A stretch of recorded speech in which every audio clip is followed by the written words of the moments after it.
Hello student, welcome back to our channel IPBet by LPT. So basically this is the next part of JIPMET Quant PYQ series और आज हम 2024 के जो previous year के questions है वो हम डिस्कस करने वाले हैं. So start with the first question. The first question is a company offer 4 type of successive discount.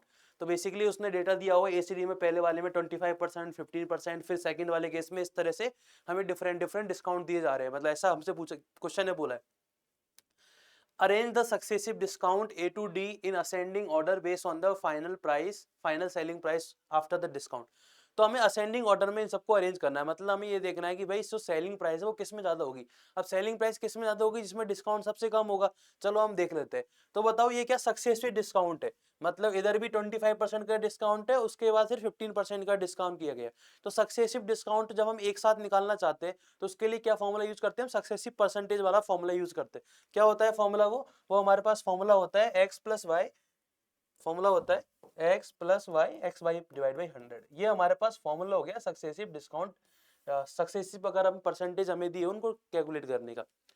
ठीक है. अब देखो डिस्काउंट ना मतलब वैल्यू कम हो रही है, जो भी हमारी मार्केट प्राइस होगी उसमें से वैल्यू कम हो रही है. मतलब हम इसको क्या लेंगे? डिस्काउंट मतलब -25%. पहला डिस्काउंट कर दिया हमने, फिर दूसरी बार किया -15%.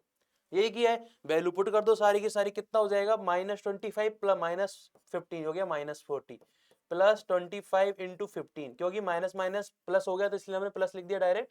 सिंप्लीफाई करेंगे तो कितना आएगा? ये इसको सिंप्लीफाई करेंगे तो आएगा -40 प्लस 3.7. ये बनेगा हमारे पास, इसको सिंप्लीफाई करेंगे तो 3.75.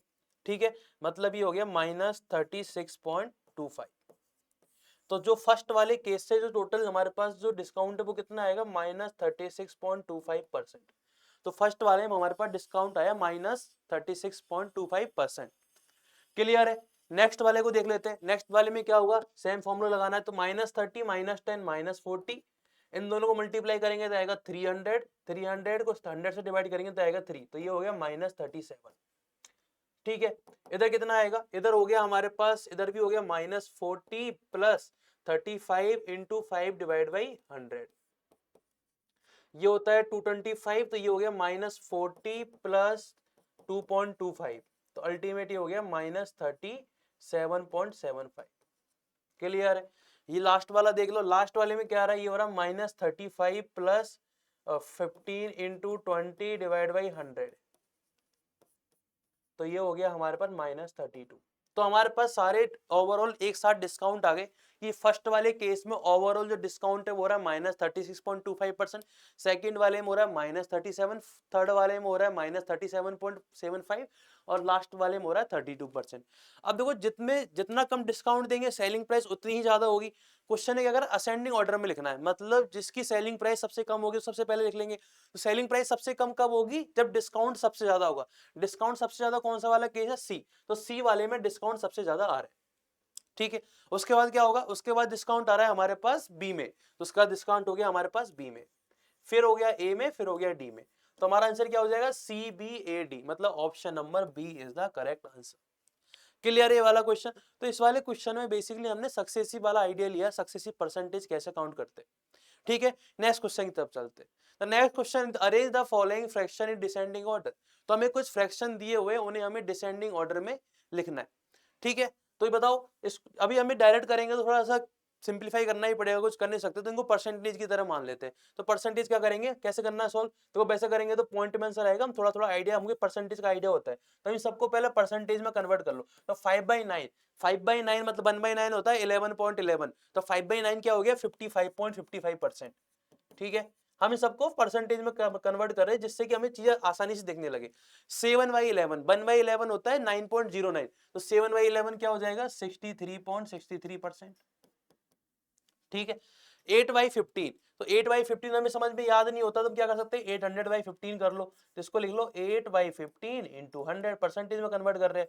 इसको कैसे करेंगे? 3 ये हो गया 20. तो हमारे पास हो गया 160 डिवाइड बाई 3. तो कितना आ गया? ये हो गया 53.33%. तो ये अल्टीमेट कितना आ गया? 53.33%. क्लियर है क्या?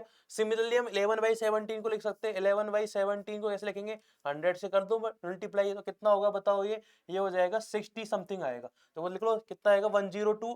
फिर 8 बचेगा हमारे पास. तो ये हो गया 64 पॉइंट समथिंग. तो ये आएगा 64 पॉइंट समथिंग. तो मतलब क्या हुआ, सबसे बड़ा कौन सा होगा, डिसेंडिंग ऑर्डर में लिखना है, मतलब पहले सबसे पहले हम सबसे बड़ा लिखेंगे फिर छोटा, सबसे बड़ा होगा डी, फिर होगा हमारे पास आएगा फिर बी, फिर आएगा हमारे पास आएगा ए, फिर आएगा हमारे पास सी। ठीक है, मतलब D B A C is the correct answer. तो यहाँ पे थोड़ा सा करेक्शन कर लो, यहाँ पे ये डी बी ए सी इस तरह से, तो ऑप्शन क्या हो जाएगा, option number B is the correct answer. Clear है क्या, समझ में आगे कैसे करना था, थोड़े ऑप्शन इसमें मिसप्रिंट है वो हमने करेक्ट कर ली। तो ये भी हम ऐसे क्वेश्चन कैसे कर सकते हैं, इसको हम परसेंटेज में चेंज करके आसानी से डील कर सकते हैं। Next question is if the 7 digit number is divisible by 72। तो ऐसा क्वेश्चन तो 2023 में हमने देखा है, जिसमें उसमें डिवाइड पूछा था 88 से, और यहाँ पे किससे बोला है, यहाँ से बोला है हमें 78 से, और सेम स्ट्रक्चर, मतलब आप देखो डेटा बस चेंज किया है, थोड़ा आइडिया चेंज किया, डेटा चेंज किया और चीजें सेम ही हो रही है। तो देखो क्या किया है, इस नंबर को डिवाइड करना है 94829B6, इसको हमने डिवाइड किया 72 से, तो 72 से डिवाइड किया, 72 को हम देखें तो जो नंबर 72 से डिवाइड होगा वो 8 से और 9 से भी डिवाइड होना चाहिए। इसका मतलब हमें क्या देखना है कि 72 के लिए हमें 8 और 9 का चेक कर लेते हैं। अब 9 का क्या होता है, 9 में होता है कि जो एडिशन है सारे नंबर्स का वो 9 से डिविजल होना चाहिए, सारे डिजिट्स का जो एडिशन है वो 9 से डिविजल होना चाहिए। मतलब पहला केस क्या हुआ, 9 + 4 + a + 2 + 9 + b + 6, ये जो नंबर है ये किससे डिवाइड होना चाहिए, ये होना चाहिए डिवाइड हमारे पास 9 से। दूसरा केस क्या है, 8 से डिवाइड, 8 का क्या होता है, लास्ट की जो 3 डिजिट है, मतलब इसमें कौन सी लास्ट की 3 डिजिट, 9b6, ये किससे डिवाइड होना चाहिए, ये डिवाइड होना चाहिए 8 से। तो पहले 8 से इसको डिवाइड कर लेते हैं, तो डिवाइड करो, तो कितने सिंपल डिवाइड कर रहे हैं अब, तो देखो 1 टाइम्स गया तो 8, फिर कितना बचेगा 1, फिर हो गया b, फिर देखो अगर ये b हमें एक ऐसा नंबर चाहिए जिससे हम अगर 8 को डिवाइड करें, देखो 6 आ रहा है अल्टीमेट लास्ट में, और जो 8 का जो मल्टीपल होता है उसमें 6 कब आता है, अगर हम देखें तो 16 होता है, 56 होता है। मतलब b एक ऐसा नंबर चाहिए जिसको डिवाइड करने पर या तो हमको मिले 5 या मिले 1, जो रिमाइंडर है वो मिले या तो 5 या 1। तो अगर b = 3 लेते तो रिमाइंडर मिलेगा 5, बट क्वेश्चन ने बोला है कि b की वैल्यू 3 नहीं ले सकते, तो मतलब b की वैल्यू क्या लेनी पड़ेगी, b की वैल्यू लेनी पड़ेगी आपको 7। तो जैसे आप b की वैल्यू 7 लोगे तो क्या बन जाएगा, 17 बन जाएगा, ये क्या है 2 × 16, और आगे मतलब कंप्लीट डिवाइड हो रहा है, तो इसका मतलब क्या हुआ, b की जगह हम 7 ले सकते हैं। ठीक है, अब b की वैल्यू 7 यहाँ रिप्लेस कर दो, तो कितना हो गया 13 + a + 13 + 7 और 7 और 6 कितना हो गया 13, तो ये होगा 39 + a डिवाइड बाई 9। क्लियर है यहाँ तक, कोई दिक्कत नहीं है। चल अब क्वेश्चन ने क्या बोला है, ये थोड़ा 11 है, ये हो गया 11, तो ये हो गया 26 और ये 11 37। ठीक है, समझ में आ गया। अब हमें क्या करना है, एक ही ऐसी वैल्यू लेनी है जिससे डिवाइड करने पर ये होता है, बताओ कितनी लेनी पड़ेगी। तो ये 48, ए की वैल्यू 8 आ रही है यहाँ से, तो यहाँ से ए की वैल्यू कितनी आ रही है, ए की वैल्यू आ रही है हमारे पास 8। एक बार चेक कर लेते, तो 9 + 4 + a + 2 + 9 + b + 6, b की वैल्यू आई हमारे पास 7, तो 7 और 6 हो गया 13, 2 और 9 हो गया 11, और ये हो गया 13, तो 26 37, तो ए की वैल्यू कितनी आ गई हमारे पास इस केस में, ए की वैल्यू आ गई हमारे पास इस केस में 8। कितनी आ गई ए की वैल्यू 8, क्योंकि जैसे हम ए की वैल्यू 8 लेंगे ये बनेगा 45 और 9 से डिवाइड हो जाएगा। तो हमसे क्या पूछा 2a + b, तो बताओ क्या क्या हो जाएगा 2a + 3b, तो 2a मतलब 2 × 8 + 3 × कितना हो गया 7, तो 16 + 21 कितना हो गया 37, तो 37 is the correct answer for that question, तो option number B is the correct answer.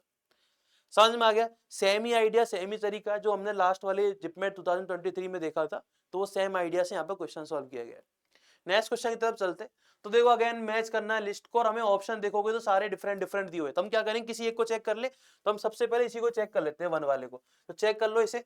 तो कैसे करेंगे चेक, सिंप्लीफाई करना है, बोर्ड मास रूल लगाना है, तो लगाओ। देखो सबसे पहले डिवाइड सॉल्व होता है, तो कैसे लिखेंगे इसे लिखेंगे 15 × 163 डिवाइड बाई 5, तो डिवाइड बाई 5 को हम इस तरह लिख सकते हैं, इस तरह से लिखा हुआ है, इसको इससे मल्टी कर लो 3 टाइम्स, 3 × 163 कितना हो गया हमारे पास, ये हमारे पास हो गया 489। ठीक है, माइनस करना है 89, तो अल्टीमेट बचेगा 400, तो अंदर वाली जो चीज है ये क्या हो गई, ये हो गई 400, तो 400 का स्क्वायर रूट क्या होता है 20, मतलब जो फर्स्ट वाला ऑप्शन है वो सेकंड है, मतलब कौन सा ऑप्शन करेक्ट हो जाएगा, option number B is the correct answer for that question. हमने पूरा सॉल्व किया ही नहीं, जरूरत ही नहीं है सॉल्व करने की पूरा, हमने सिर्फ फर्स्ट वाला सॉल्व किया, ऑप्शन देके हमारा आंसर आ गया। समझ में आ गया, चलो नेक्स्ट क्वेश्चन की तरफ चलते। Next question is an amount double itself eight compound interest in 5 year. तो कंपाउंड इंटरेस्ट से कोई अमाउंट डबल हो गया, मतलब फॉर्मूला क्या होता है कंपाउंड इंटरेस्ट का, amount equal to principal 1 plus R upon 100 का स्क्वायर, 100 की पावर टी मतलब number of years. Value put कर देते हैं, अमाउंट डबल हो गया मतलब कितना हो गया 2p हो गया, अगर इनिशियली p था तो बाद में कितना हो गया 2p। कितने साल में हुआ है ऐसा, ये हुआ है 5 ईयर्स में। तो 1 प्लस आर अपॉन 100 की वैल्यू कितनी आ गई, 100 की पावर 5 की वैल्यू आ गई 2। How many years will it take to make the amount 16 times. तो बेसिकली हमें अमाउंट को 16 टाइम्स करना है, मतलब हमें क्या करना है 16p equal to p1 plus R upon 100 की पावर t, ये हमें फाइंड करना है। तो p से p कट गया तो मतलब क्या हुआ, हमें एक ऐसी वैल्यू फाइंड करनी है जिससे ये जो वैल्यू है वो 16 के इक्वल हो जाए। तो देखो 5 के अगर देखो राइट हैंड साइड और लेफ्ट हैंड साइड को देखोगे तो अंदर वाली चीज तो इधर सेम ही है और इधर 2 लिखा है। तो अगर मैं दोनों तरफ पावर 4 कर दूं तो कितना बनेगा 1 प्लस आर अपॉन 100 की पावर 5 की पावर 4। तो 2 की पावर 4 16 होता है, ये मल्टीप्लाई हो जाएगा कितना हो जाएगा 20। मतलब t की वैल्यू कितनी आ गई इस केस में, अगर हम दोनों कंपेयर करेंगे तो t की वैल्यू आ गई 20। मतलब 20 ईयर्स के बाद ये जो अमाउंट है वो 16 टाइम्स हो जाएगा। ठीक है, समझ में आ गया ये वाला क्वेश्चन। तो इसमें क्या हो गया option number D is the correct answer. तो बेसिक फॉर्मूला लगाया है हमने कंपाउंड इंटरेस्ट का। चलिए समझ में आ गया नेक्स्ट क्वेश्चन तक। The next question is a candidate scoring x% marks in an examination fails by A marks. तो अगर उसने x% मार्क्स उसको मिले तो बेसिकली वो a मार्क्स से फेल हो गया। मतलब पासिंग मार्क्स क्या हो गए x% of total plus a, ये हो गया क्या भाई x% ऑफ टोटल प्लस यही मेरे पास मार्क्स हो गए टोटल मार्क्स। ये मेरे पासिंग मार्क्स नहीं होने चाहिए इस इक्वेशन के अकॉर्डिंग, ये हो गए मेरे पासिंग मार्क्स। ठीक है, अब बताओ सेकंड टाइम्स क्या बोल रहा है, another student who score y percent marks and get b marks more than. मतलब ये जो अगेन इसकी जो वैल्यू है वो किसके इक्वल हो जाएगी y percent of total marks minus b. तो पासिंग मार्क्स कितने हो गए बाई ज्यादा थे तो मतलब पासिंग मार्क्स कितने हो गए बाई कम कर दो तो बाई में से। तो ये दोनों इक्वल, ये दोनों हमारे पास इक्वल है तो इन दोनों इक्वल कर दो। तो x% ऑफ टोटल, तो x% ऑफ टोटल को मैं टी से डिनोट कर रहा हूं प्लस a किसके इक्वल हो गया y percent of total minus b के। समझ में आ गया। तो a प्लस बी किसके इक्वल हो गया y minus x% of total. ठीक है, तो a plus b divide by minus x कितना हो गया t%, मतलब टोटल का 1%। इसको लिख लो 1% ऑफ टोटल, सिंपल है 1% ऑफ टोटल। तो मुझे बताओ अगर मुझे टोटल वैल्यू निकालनी है मतलब हमें मैक्सिमम मार्क्स निकालने, maximum marks total marks same ही है तो क्या करना पड़ेगा 100% बनाना पड़ेगा। तो कर लो क्या हो जाएगा 100 a plus b divide by minus x. ये क्या हो गया 100% ऑफ टोटल, 100% ऑफ टोटल मतलब टोटल मार्क्स ही हो गए, तो टोटल मार्क्स या मैक्सिमम मार्क्स। ठीक है, तो इसका मतलब क्या हो गया 100 a plus b divide by minus x is the correct answer for that question. तो ऐसा जो क्वेश्चन है 2021 में आया था, बस उसमें डेटा दिया हुआ था या वेरिएबल दिए हुए। ठीक है, समझ में आ गया कैसे करना था। उसमें भी सेम आइडिया था, पासिंग मार्क्स इक्वल करने थे, यहाँ भी हमने पासिंग मार्क्स इक्वल करे। चलो नेक्स्ट क्वेश्चन की तरफ चलते। The next question is what will be the least number which when divided by 12 21 35 leave 6 as a remainder in each case। तो जब ये एक स्पेशल वेराइटी, इसमें क्या हो रहा है कि हमें एक ऐसा नंबर फाइंड करना है जिसको अगर हम डिवाइड करें 12 21 और 35 से तो रिमाइंडर आए 6। तो ऐसा नंबर कौन सा होता है आपको याद रखना है, ऐसा जो नंबर होता है वो होता है एलसीएम ऑफ दीज नंबर्स। कौन से नंबर, ये जो नंबर दिए हुए 12 21 35 प्लस 6, जो वो लोएस्ट नंबर है वो इस तरह का होगा, जो हमारे स्मॉलेस्ट नंबर है लीस्ट नंबर है वो इस तरह का होगा। तो बताओ एलसीएम निकालना है, तो एलसीएम क्या होता है इसका 3 इंटू 2 इंटू 2 लिख लो, इसको लिख लो अपन 3 इंटू 7, इसको लिख लिया हमने 7 इन 5 इंटू 7। तो एलसीएम क्या हो जाएगा, सबका सब कुछ आ जाना चाहिए।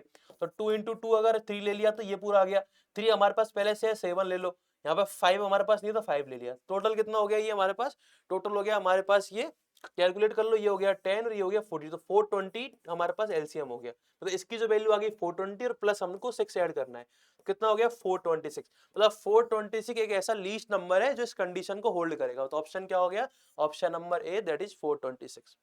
समझ में आ गया। तो इसमें हमने करीबन 7 के आसपास क्वेश्चन देखो और आपको समझ में आ रहा है बेसिकली प्रीवियस ईयर्स का कितना यूजफुल हमारे लिए आइडिया होता है, उससे हमें समझ में आ रहा है कि पेपर का क्या लेवल है, कैसी चीजें हो रही है। ठीक है, मिलते हैं नेक्स्ट पार्ट में, थैंक यू बाय।